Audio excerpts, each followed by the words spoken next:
Thanks for joining us today. This is Mike Simpson, Superintendent of Guthrie Public Schools, and it's our podcast, Chalk Talk, talking about all things education. We're going to take a little bit different twist today and have a good group, a couple of people here that I've known a long time that I conned them into joining us today for episode 2 of these podcasts.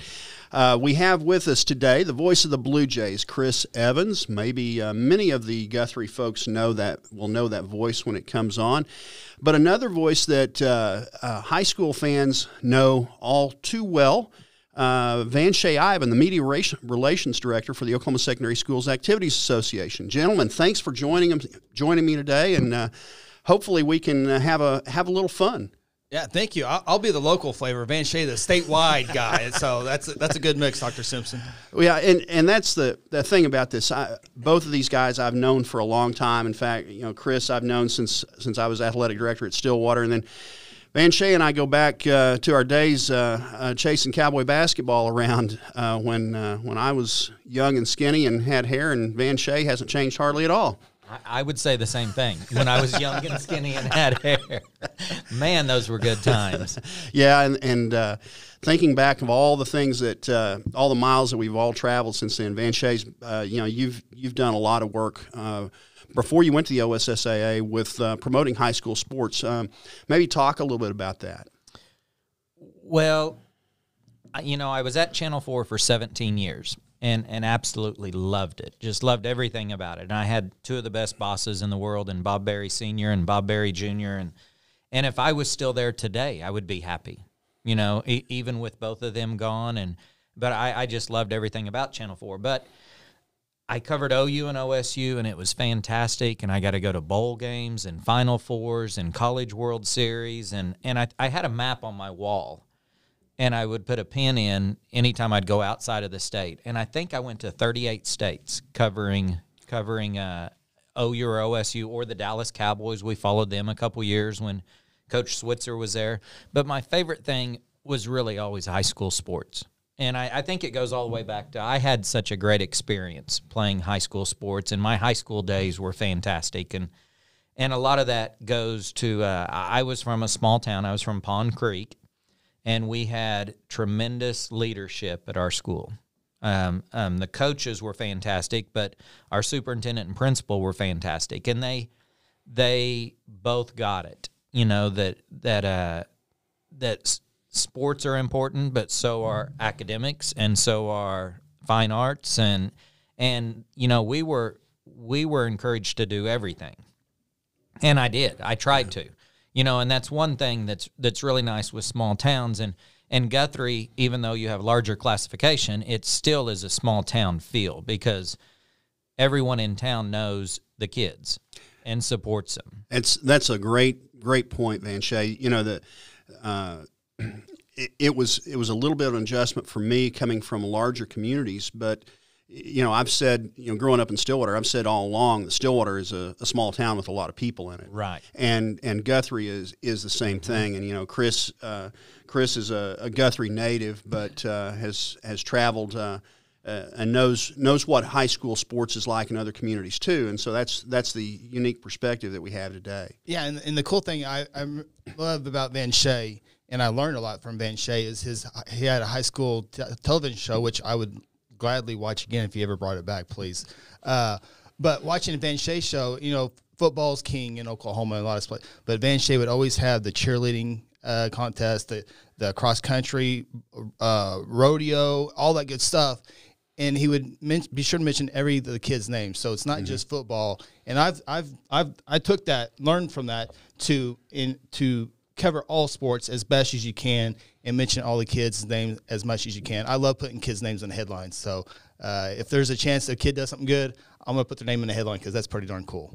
Yeah, and I think we're going to get into a little bit of the evolution of media later in another segment here. But I do want to talk about that because that has changed dramatically in my time in high school sports and being around it. And the being having an athletic background and being a superintendent, you kind of bring a perspective of knowing how important that is, but also knowing all the extracurriculars. And you'll hear me say so many times, the number one way to reach an at-risk student is to extend the school day. And if you do that through extracurriculars, you know that you're extending it in a positive manner. And that's why I'm so passionate about it as well. And that's a passion that I know all three of us share. So let's talk a little bit about high school sports. Chris, you have the Guthrie perspective, but you also have a statewide perspective because you cover the Blue Jays, but you also have your own show that's on radio and streamed that talks about football across the state and Van Shea. But let's talk a little bit about the state of high school sports in Oklahoma right now. What do you guys think? Where are we? I'm loving it. This is a busy time, and Yeah. we football is in week 8 of the football season. We just wrapped up volleyball state championships this week. Cross country is getting regionals this week. Cross country state is next week. Softball just wrapped up, so this is a good time to be in high school sports. I say that all the time. I say this is the best season for high school sports because you've got football and volleyball and fast pitch and fall baseball and cheerleading and game day coming up. But then 3 months from now, I'm going to say, man, this is my favorite time of high school sports because you've got the basketball playoffs and swimming and wrestling are going on. Then 2 months later, I'm going to say, man, this is the best time for high school sports because you've got all the spring sports going on. But it's high school sports, man, it's still pure. And that's what I love about it. And that's why I ended up leaving Channel 4 and starting my high school show is because my love for high school sports, but it was still pure. College sports, I love it too. I've got my season tickets to Oklahoma State, and I go to football, basketball, baseball, whatever's going on.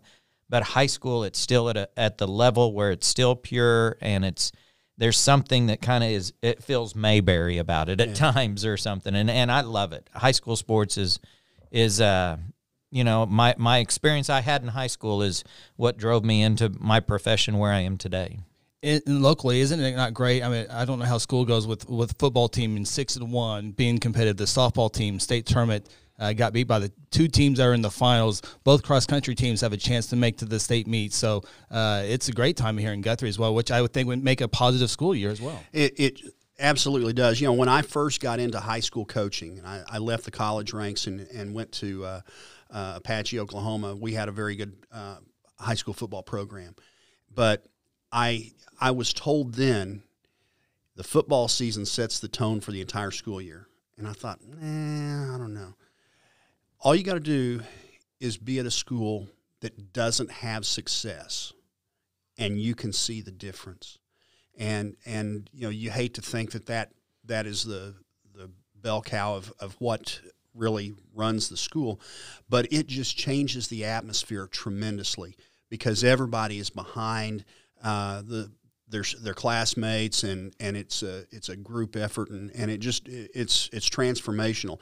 And until you're at a school that's not having success, you don't really appreciate that. But I've been on both sides of that fence and watched it, and it's real. It is, and Pond Creek, you had a lot of success, I know, in high school, and Chris, when you were growing up here in Guthrie, I know that it was kind of a mixed bag, but I think what we have right now in Guthrie is tremendous. We went to state tournament in softball, had a heartbreaking loss there, having a great year in football, and got our traditional cross country team that's going to make another good run as well. And so it makes a huge difference. It doesn't end at the school, though, too. I think sometimes, and it may be the smaller the school you get, but it bleeds over into the community. I mean, I think the businesses have better years, and I think everybody in town, I just think that the high school, is obviously the focal point of every community, but once that athletic program gets going and they're having success, and I think it bleeds over into the entire community with the businesses and everything in town. Absolutely. They're so supportive, and the people that show up that don't have kids playing, but they're at the games. Mm-hmm. And, it's kind of like when I went down to the state softball tournament. Chris, I know you were in Guyman or trying to make your way there anyway with his Facebook Live post. But seeing the people that maybe hadn't been to a game all year, but they're down there, and the support that they were showing is just is amazing. We were in Guyman for football, and Guyman's had a hard time getting victories on the football field, and we pulled up into Guyman, brand new LED lights, brand new scoreboard, and there's more people in the stands, and they're taking pride in that. And I think that all that coming together will build up confidence in players and coaches and people in the town to rally behind that deal. So while there's teams out there that don't get wins and have losing streaks, there's still a pride factor that I think brings the community together with high school sports. Without a doubt. And, your coverage up there, it was seeing the things, because I could visibly see the things as you had the cameras on some of those improvements and things like that, and seeing a community rally around that. Not unlike some of the transformation that we've seen here in Guthrie. It's always, they had so much success in the early 2000s with football, but it hadn't transferred over into the school district. And I think we've accomplished that, and I think that's something that's taken everybody in our whole team. I can tell you, I'm rooting for Guyman to get better. I mean, they're building on something, and something you can get behind and rally. 5 hours away in Guthrie, that's something I get excited for those folks up there. Well, and that what it comes down to is if you care about kids, you want all those kids to have success. And it's kind of like one of the things that I know has been one of the school districts that has had so much turmoil and really has hurt the kids is Western Heights. And, I'm hoping and cheering for them to get their football season in. I know they had to forfeit last week, and hopefully they can get the game in this week, and then hopefully we'll see them in week 10 and their kids get to compete. Let's talk a little bit about something that is kind of an issue that I think we're shielded from a little bit in Guthrie, but not necessarily in Oklahoma. And that's declining participation in high school sports. And I know, Van Shea, you and I, with my position on the board of the OSSAA and your position down there, we go to some national meetings where we talk about that.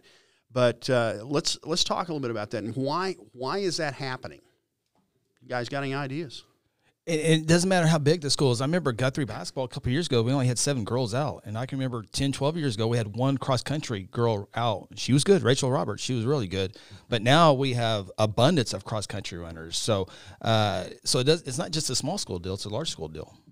We do the participation survey every year, and I'm in charge of that at the OSSAA, where we send it out to, I believe it goes to all athletic directors, and they're supposed to fill out their participation numbers. And Oklahoma's stayed pretty good compared to some other states for a while, and the last couple of years they've started. Some of them have come down, and there's so many things for kids to do. I can't say I dislike. I think, and I hate to use the word hate, but I hate when a coach says, if you want to play for me in football, you need to give up basketball and baseball and track, or wrestling and soccer and tennis. I cannot stand that, because the small percentage that's going to go on and play in college, they're going to be good enough whether they're playing one sport or 7. Mm-hmm. And the other kids get so much experience and so many memories. I mean, just the bus rides and the practices and another coach that's mentoring them and over them. And I mean, I cannot stand that when you have to give up one sport to play another. And I don't know if that has something to do with it. We're losing numbers in some sports because other coaches are saying specialize. I mean, my son just turned 8 yesterday, and there's kids on his baseball team that are already talking, we probably shouldn't play football anymore. Or we probably shouldn't do basketball because we need to continue, with baseball in the winter and the fall. And I mean, I'm looking for other sports for my he's doing football, basketball, and baseball, and I'm looking at golf and soccer and tennis now, or something else. And that you bring up something that's so important, and something that, as an athletic director, back before I got into central office administration, I witnessed some rumors of things like that. In the larger school, you have it's not just a large school thing. There were rumors in smaller schools as well. But I had a mentor of a coach that told me one time, I would rather have somebody competing than practicing, regardless of what they're competing in, because then they're learning how to compete.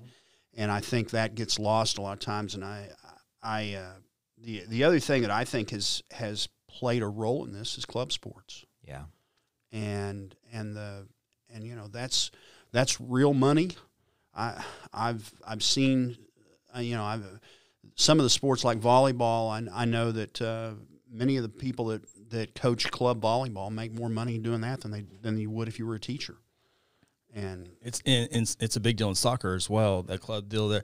Real quick, on playing multiple sports, my favorite thing to talk about that is Control Brothers here in Guthrie. Now, Mike Gundy and Bob Stoops more than likely couldn't see Control Brothers play on a Friday night, but I can tell you, OU coaching staff saw Control Brothers play at the Carl Albert basketball tournament, so they got to see him play basketball and compete, as you mentioned, and be an athlete. So I don't know, if that played a big factor in his recruiting, but they actually got to see an athlete with their own eyes in a different sport. Right. And he did okay, I think. He did okay. He did okay. Yeah. Well, and you've heard Mike Gundy say a million times, I'm going to find a wrestler.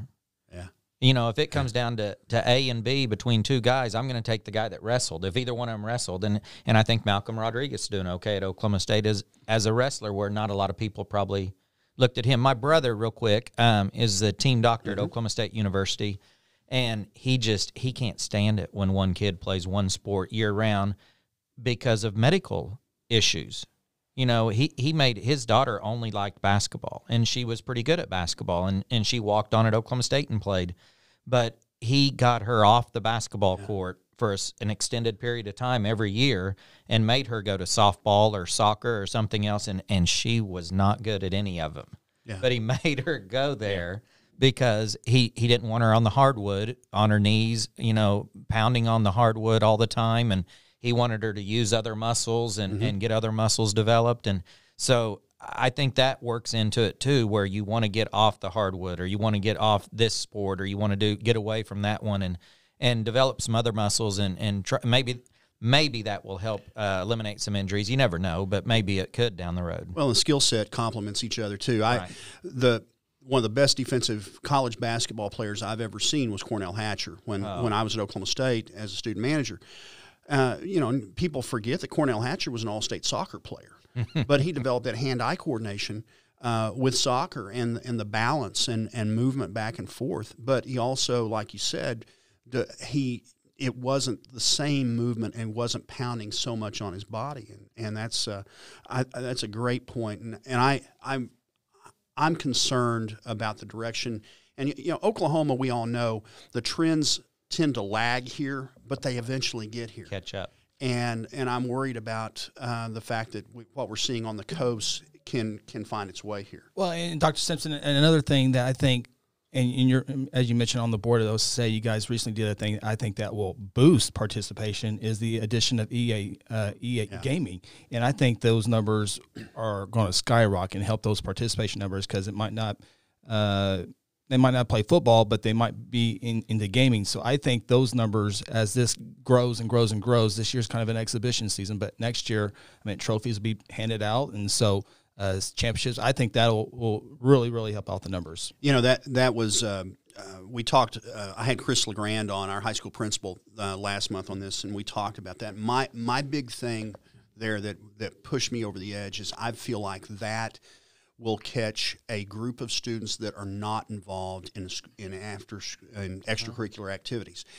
And so, again, you're extending the school day for a group of students that previously was not served by the school after school. And I think that's what pushed me over the edge, and I know a lot of my fellow board members felt the same way, because we all want to do what we can to help every kid that we come in contact with in our districts. No, it's gonna pick up a lot of kids who haven't had a chance to participate in fine arts or athletics, but it's also going to, there's a lot of athletes that do the gaming. Yeah.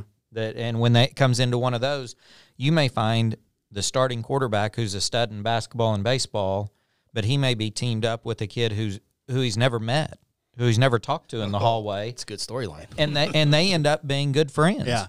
Develop a friendship out of it and find out, hey, this guy's pretty cool, and develop a friendship, and just because of esports and gaming, and you may mix some lines there that have never been crossed before in the hallways, and develop new friendships and and like you said, some new storylines there. Not many people know this. Chris does, but I'm big. I've got a gaming computer, and I'm big with Flight Simulator. I enjoy went to El flying. Reno the other day during the high winds. Yeah, you can do live weather on that Flight Simulator, where the weather that is there right now is the weather you're going to fly in. Oh man! And it's any airport in the world, and so it's there's so many things that are so fun like that. And Chris has a computer that's capable of that as well, I know. I was going to ask him if he can fly me to Guyman, but I learned it was on the computer screen. I was highly disappointed after that. Well, let's talk a little bit about the evolution of the media with high school sports, because when I first started in high school sports, as a coach, the biggest thing is the playoff pairings. And so I would get up at about 5 in the morning, and I would get my Daily Oklahoman or my Tulsa World to find my playoff pairings, because that was the only way you got them back then. Yeah. And you had to go to the games and scout, and you had, I can remember playoff times, I would have just piles of VHS tapes of potential opponents in my living room. And you probably drove all over the state to get them. Oh, yeah. And so now, Chris is broadcasts all the Guthrie football games home and away, and assists with a lot of the streaming of things. But let's talk about how things have evolved. Well, I went to radio school at the perfect time, because the first semester we were putting carts together, cart to cart, reel to reel, cutting, splicing, all that good stuff. The second semester was computer technology, so I got both worlds on both those deals. And to this day, I'm still old school. We're on the radio, 93.7. But we're also streaming to the new technology, and I can't get rid of the radio. It's just something cool about being on the radio, and I think that's kind of slowly going away. Now, there's a lot of places around the state that love the radio, and hopefully everyone here does too. But you have a new audience on the streaming deals. So it used to be about the telephone line. Now it's like, can I get that Wi-Fi password? You only have 7 up. Can you give me like 10 or 12 upload speed? It really helped me out on that deal. But, it's incorporated. Some schools, smaller schools or big schools, never had access to a radio station or access to a announcer. But now with technology, a lot of not only old people like me can still do it, but students can now participate as a freshman, sophomore, junior, senior, go through that deal. There's a lot of high schools that have classroom instruction on how to do that, and I think that's really cool. So I think broadcasters can learn at a young age on the job. I mean, if you want to learn how to run a camera, how to increase the ISO, I'm getting a little nerdy here, but the iris, you can learn that, learn how to do production, produce commercials, all that good stuff. And with, kids are great on computers these days. So the commercials are looking better. The graphics are better than ever. And so I think with technology, it allows everyone to do a lot more hands-on, where in years past, you would have to go to college, you would have to intern for 5 years, and hopefully someone has a job 4 hours away in Missouri, and you can go do that for 2 or 3 years, and then you come back to Oklahoma to the job that you're looking for. So technology has been great for this field. You nailed it when you said everything that all these kids have an opportunity to do now. Mm-hmm. I mean, there's freshmen in high school that are doing more with their video live streaming than I was probably doing as a sophomore or junior in college. Mm-hmm. And they're 14 years old or 13, 14 years old or whatever it is, and they're getting a chance to do all this stuff. It's fantastic, and it's not just the larger schools that are doing the video live streaming. I mean, there's a lot of smaller schools that actually do have classes, like you said. I mean, there's some Class A and B schools that have a class for their video live streaming, and some of them are just really, really good.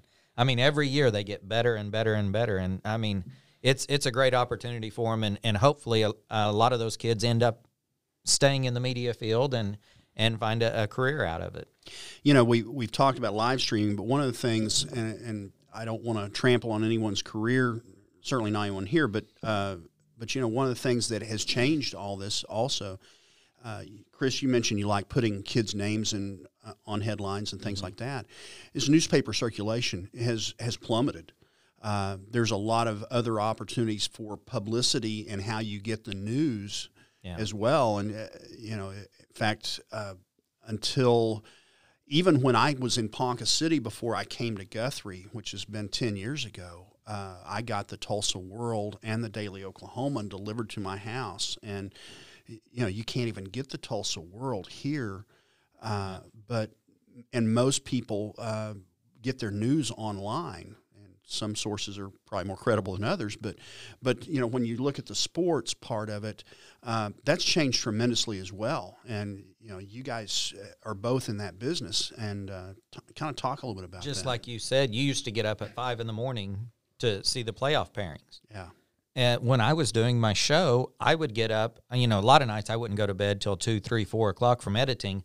But I'd get up at 5:30, 6 o'clock to get the paper and make sure I had the right information and the stats. And, man, I would read the sports page front to back, and it's sad. It really is sad because my dad was a farmer, but Pond Creek used to have a newspaper, the Pond Creek Herald, and he wrote a little sports section for it, started writing it in high school, and wrote it for over 50 years. And his pay every year, the owner of the paper would come out on Christmas Eve and bring him a box of Stover's chocolates. So he got paid probably $6, $7, $8 a year, and maybe that was all he was worth. Maybe that's all his column was worth. But the Old Pro was the name of it, and he did it for 50 years and just loved it, Wow. And everybody else liked it too. But I have a soft spot in my heart, and and I oversee the media request, and sometimes they'll come in and they go to this group called Sports Systems that they do the passes for OU and OSU and the Thunder and everything. But sometimes some passes will get denied, and someone will call me and say, "Why'd that get denied?" And I said, "Well, let me look into it, and I'll go see." And I understand that a lot of the small town newspapers rely on Sally's mom and Jimmy's dad to take pictures at a different school. That's not in their area. Maybe it is in their area. So I make sure that all those people get their passes and they get what they need for the newspapers, because I still have a soft spot in my heart. And I think it's sad that the newspapers are dying, but I mean, it's going fast, and it's sad. I remember I always go to Tony's Quick Stop, Dell's, whatever it was back in the day. Before going to high school, I'd get my Oklahoma paper. I'd have it in the cafeteria, high school cafeteria, going through Rob's seat went off for 25 last night for Memorial. Craig, JoJo Daniels went for 18. Wow, Rob must have shot the 3 because JoJo, he outscored JoJo that night. But De La Graza, we got to play them in 2 weeks now. Here we go. Boy, they're loaded. They haven't mentioned Crawford, the player of the year yet. But I still have an online subscription to the Oklahoman and to the Tulsa World. And I love playoff position. Guthrie's trying to get to that 2 spot. With if they win this week and McGinnis, it'll be the 2 spot. Well, the Oklahoman this year, and I talked to Cameron Jordan, and he goes, "Don't even get me started." But they don't have the district standings, so I can't play. I have to do a little bit more work on my own. The Oklahoman will always produce the district standings for me for Class 2A2, so I can look at all the different ones. I'm kind of geeky on the bracket stuff, but now I can't find that, and so. It's little stuff like that the newspapers took pride in that I took for granted. And I hadn't even thought about that, but you're right. I haven't seen that in there. And is this the first year that they've not been in there? Yeah, first year. Wow, that's but it comes down to space and cost. Yep. And I don't know if you can vary. The Oklahoman's delivery area is so much more limited than it was even 10 years ago when I came to Guthrie. That you're right. It's just scary. Well, my dad passed away 4 years ago, and they had moved to Enid for a couple years before he passed away.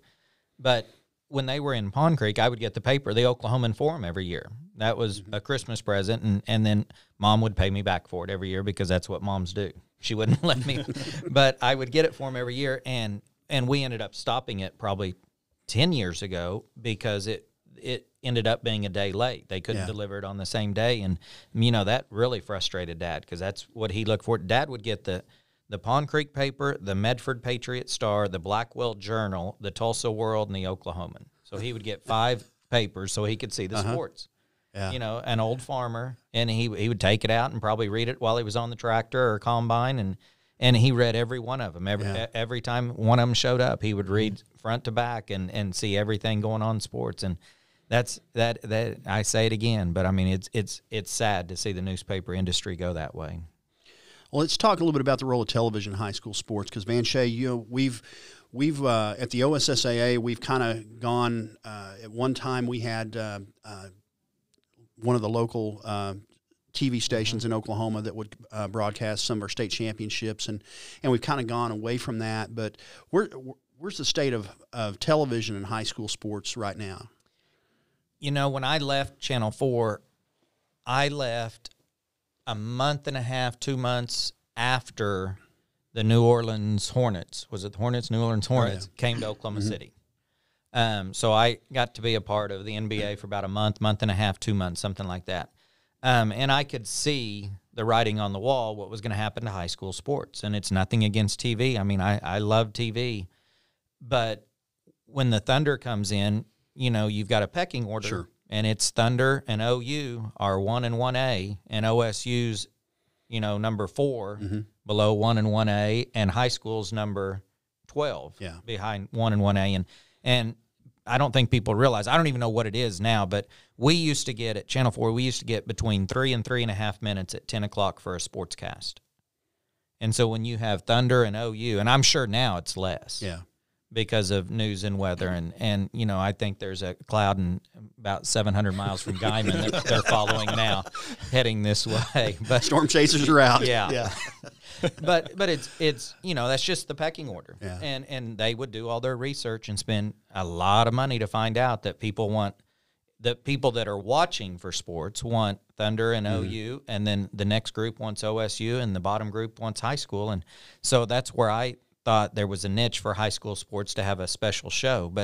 And I get it. There, you know, the departments are dwindling in TV sports as well, the numbers of people that each sports department has. And so the high school gets less and less coverage, and they still do a decent job. And I'm definitely not saying they do a bad job, but just because of their time and resources, they do a decent job on high school football. And then once you get to basketball, you know, it takes a big hit, and then baseball and soccer and tennis and swimming and golf, that's where Chris comes in, because they just don't have time to cover that kind of stuff. And I think that's a good point, that I think Chris and people that are in the role in a community like Chris is are answering a need that was a void left by and some of this, your very, very good point is when Oklahoma became a major league state, something had to give, and so that's with the current deal with the OSSAA, the television would come in, and I trust me, back in the day I was all about the Cox game of the week. I'd get into it, all those great, learn a lot of stuff watching those, but they would come in and I'll just use examples. Last year, they'd come in and do 6A1. They'll go and do Choctaw Bixby. I tell you what, I did Class A, Cash and Thomas. I was pumped for that game. Yeah. But TV in back in the day would not carry every single football game, not every single volleyball match. So we would have missed out on a good Cash and Thomas game because it wasn't. But with today's technology, you're able to watch Bishop Kelly play Jinx in volleyball on a Monday. Where television, it's a lot of work for television. To go stream it, it takes a little bit of work, but for television, to bring a truck, camera operators, and because when they do broadcast, they do a big league job. Yeah, I mean they have big league equipment, big league operators that know what they're doing. They're professionals. So that's the one thing that I probably growing up I didn't get to see a whole lot of Pond Creek Hunter. I got to see a lot of 5A, 4A matchups that. Nowadays, I can watch Tulsa Metro Christian play Cassia Hall on a Thursday night. Yeah, and that's it. It's kind of fun to be able to do that and be able to sit in your own living room and watch that, or just on your phone. Right, because I'm not going to go on a Friday night because I can't. But if I was a fan, I'm not going to go to Choctaw to watch Bixby play. Yeah. Well, that's probably I might do that, but I wouldn't be able to go to Shattuck to watch Balco Forgan play them, and I heard this guy at Shattuck, fantastic, which is really really good. But I wouldn't be able to, but I would watch it. Yeah, I'm a fan. Well, and to those kids in Balco, you know, it's every bit as big of a deal as it is to the Bixby quarterbacks, mom and dad. Absolutely. Or take it the other direction and say to the OK girls volleyball player, it's every bit as big of a deal to her and her parents as it is to the Edmond Santa Fe pitcher's parents, you know, in baseball. So it doesn't, just because it's may not be your cup of tea, it's somebody's cup of tea, and it's important to them. So getting an opportunity for them now to be video live streamed in a state tournament and a state championship, and not just showing up and just saying, okay, well, we're going to do it with our cell phone. You know, I mean, Chris doesn't show up with a cell phone. No. He's got carts. Yeah, but I got to tell you, Southeast had a tremendous volleyball. I got to watch them play this past week. Southeast, I mean, they were getting into it, but someone in Florida. I mean, someone's daughter, probably grandparents in Florida or Ohio, Indiana, probably can't fly in on a Monday to watch her daughter play, and probably a grandparent may have never seen her play, right? And get a chance to in a state tournament and win a quarterfinal, and for South, I mean, just good storylines. I got to tell you, the very first time we streamed the Suburban Conference, it was the day when Suburban Conference had a tournament, postseason tournament, and Guthrie got to host it. And I was geeking. I was like, man, we can have 8 games, and we can stream it here. We can learn all this good stuff. And I was, maybe self-serving a little bit. Hey, we can do this. I got an email from the dad of a girl from Hera, Oklahoma. Got to see his daughter play for the first time, and he's over in Afghanistan. I was like, wow. Uh-oh. Yeah. That's okay. This is not about me. This is about but this that's is bigger cool. than that. But that how is very cool is that? Yeah. That's because it's Hera and I don't know, El Reno on 2:00 on a Friday. I'm like, yeah, let's do it. Let's be fun. And it's probably 4 a.m. there, and he got up because he has a chance. And I'll never forget that. I'll never forget that. And I guarantee you, there were tears in his eyes. Yeah, absolutely. I goosebumps talking about it right now. Yeah. That's cool. That's good stuff. Well, last thing on my list I want to talk about. Here we go. March 12th, 2020. All three of us were in the same place. And how surreal that was. And that was the press conference to shut down the state high school basketball tournament. Come a long way since then. But let's talk a little bit about that. March 12th, I was at the State Fairgrounds, State Fair Arena. I had just gotten the camera on the backboard mounted. You have to tape it just right to get it perfectly centered so it's not lopsided when they're shooting pregame and halftime because there's a lot of basketballs on. And Mr. Glover was on the baseline. Everything's still good? Everything's still good? I was worried about 5A, 6A probably not playing because of the Dale City connection with the Utah Jazz player. Well, but we're 2A, 4A. We'll be okay. We'll be okay. Glover, we're playing. So I literally got everything set up. Mr. Glover got the phone call. Well, we're done, boys. And so we headed down to the OSSAA for the press conference. And that's a day I will remember forever as well.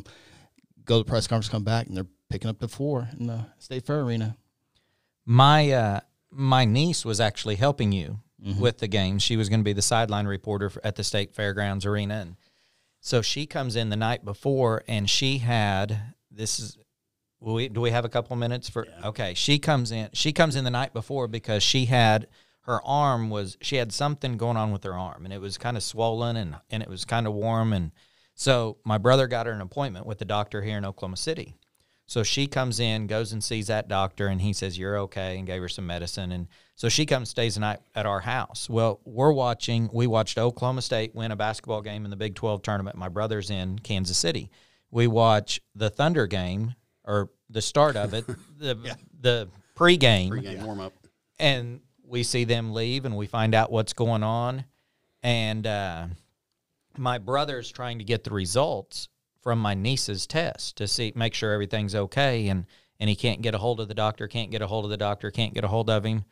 Well, come to find out, the doctor that my niece went to had seen Rudy Gobert that afternoon. Small world. Had picked him up at the team hotel, brought him in, checked him out, and took his COVID test and found out he was positive. So the doctor's in quarantine. My niece had been with this doctor in his doctor's office 30 minutes after Rudy was in there. So she's sitting on our couch, and we're looking at her like she's got horns growing out of her head. And so the next day comes, and I'm sitting and my brother left Kansas City that night because he knew what was taking place. He knew he needed to get back with 700 athletes in Stillwater rather than 12 in Kansas City, and he knew that chances are he had talked to so many people around the country that they weren't going to be playing basketball in Kansas City the next day. Well, I'm in the office, and we're still playing at this point, and I don't know how many. I should have had my tracker on how many steps I took from my office down to Mr. Jackson's because I was going back and forth and saying, okay, the ACC just stopped their tournament and come back. And then I'd go back down, okay, the SEC's not playing. And come back, the Big 12's not playing. Come back, okay, Kansas just stopped their state championships. And some of those may have been different states or different tournaments, but I mean, I'm just back and forth, and he's on the phone with people at the Capitol and the health department and me. I was going to say, and I was probably on the phone with him, you. it seemed like the whole time. And it's, what a unbelievable, surreal, like you said, and tough decisions to make. You look back, and it was absolutely 100% the right decision. Yeah. And the phone calls that came in after that were 99-1 negative, saying, why are we doing this? And we should be playing. And if one person would have gotten sick out of that, or one person would have been hospitalized, it wasn't worth the risk. At the time, it's a state championship and teams are already there. Yep. And you're saying, well, they're already here, and then people are saying, why couldn't they play? The other team was there too. And it was so many unknowns. And that was the thing. I can still remember being on the phone with Mr. Jackson at like 10:40 in the morning. And he's giving me every 20 minutes or so, we're on the phone talking, and we're still playing. Everything's good. And as all the information unfolded, it went from about 10:45 until about 11:15. We went from still playing to we got to shut this down in a hurry. Yeah, it happened and I said, well, tell me how we're going to do this. And he said, well, we're going to have a press conference. I think it was at noon. And so I got on the phone. I was the vice president of the board, and Cecilia Robinson Woods was the president at the time. And I got on the phone with Cecilia, and I said, we can't have David stand there by himself on this. Mm-hmm. We've got to be down there. And I told David, fortunately, she and I are geographically are very close to the office. Lucky so, there. 25 minutes, and I'm at the office with the press conference, and Cecilia shows up as well. And I remember talking to the media as well about the fact that we just don't know. Mm-hmm. And then to think that in another 24 hours we're going to be shut down completely. Schools and everything else. I mean, we said we went to spring break, but we never. It was the longest spring break known to man, and what we learned then about the tough decisions we're going to make, it's unreal how we've had to go through so many things, and you got it from a standpoint of keeping a school district open, which the leadership of the OSSAA, that's our day job, and then with Mr. Jackson, Mr. Whaley, and all our great staff at the OSSAA trying to keep high school sports going, and everybody all over the place. Where, some districts are completely distance learning. Some districts are on an A-B schedule last year. Some districts like us were in-person instruction 5 days a week. And you've got kids in quarantine and everything else and trying to keep it going. But the thing that I go back to, and I think anyone that cares about kids would say this, you don't appreciate something until it has to go away. And and that was the thing that I know that David Jackson and OSSAA staff have heard so much about that people last year were so appreciative that we got to have the state playoffs. And you know, when we would have the negative comments and things like that, I told David one night, he called me because he'd had somebody kind of complain about something. I said, quit worrying about that, because those kids that walked away with the gold trophy, they'll never forget that the rest of their life. Yeah. You know. And even you can go as far as to say those kids in the spring that didn't get to play anything. Oh, the year yeah. before. I mean, they may have gone 0-17 the next year, but they still got to play. Cost Guthrie a state championship in golf, and I will a three-peat. I will forever think about that, and having to tell two of our golfers that were going to go on that would go on and play college golf, but were seniors, that sorry we had to make this decision. You know, that's well. Is there anything else you guys want to say in closing? We probably better wrap this. Yeah, one up. you're a professional host. If you ain't got any free time, you might come host some of our stuff. I knew this. I knew if I got you two together, all I would have to do was referee. Yeah, and that's pretty much how it went. Well, we could use more referees.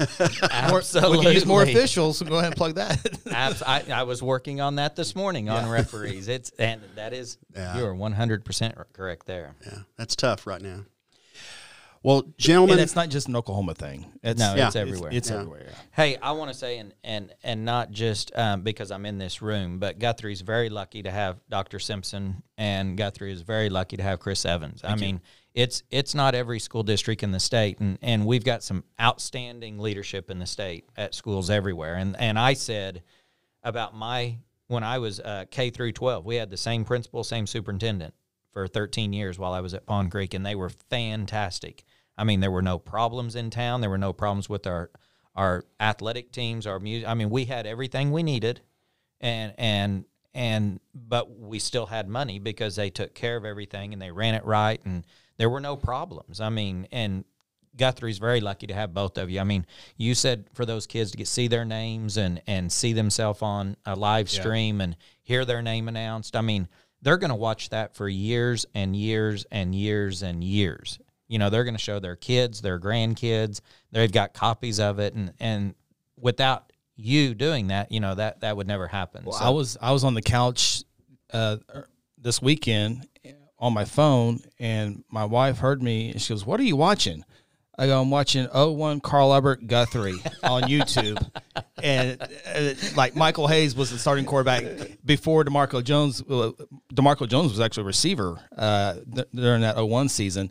And then I saw Michael Hayes. I'm like, man, the shoulder pads are big. I forgot about Michael Hayes. Yeah. The Rock still looks the same. So but I was watching a game from 20 years ago, enjoying it. The Rock back there. I mean, it looks just like it did when I played left field in American Legion baseball in 1984. One more thing, Mick Cornett. He was doing the play-by-play for Cox, and I've done so many games. I don't think I'll ever be able to do it. But Russell Rush hits the game-winning field goal to beat Carl Albert. And Guthrie fans are going crazy. And Mick Cornett goes, "They haven't been this happy in Guthrie since statehood." I was like, that's so classic.